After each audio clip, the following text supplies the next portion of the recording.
Bien le bonjour et bien le bonsoir et bienvenue pour ton jour numéro 9. Alors aujourd'hui nous allons faire un petit top 5 de mes livres favoris. Il y aura différents tops comme je te l'ai dit, donc voilà. On va commencer par le premier que je n'ai pas physiquement mais que tu as.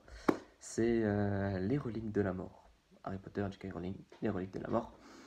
Mon préféré c'est celui où j'ai passé un week-end à le lire sous ma couette, à faire une nuit blanche complète à la lampe torche pour le lire. Je m'enfermais dans les toilettes pendant 3 heures pour le lire. Laisse tomber, c'était une merveille. Voilà, ensuite, en quatrième position, Paul Ekman. Je sais que vous mentez. Voilà. Tuerie, tout ce qui est par rapport aux manipulations, mensonges, détection de mensonges et de comportements, c'est une Bible. Pas d'autre mot.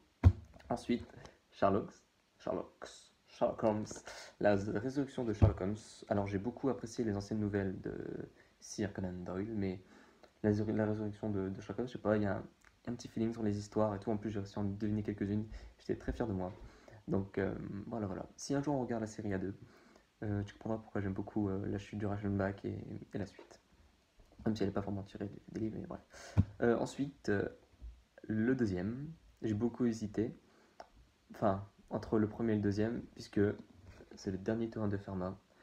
Je me l'ai offert pour mon anniversaire et je n'ai jamais senti aussi purement la beauté des mathématiques que dans le livre que mon grand-père m'a acheté, celui sur 17 équations.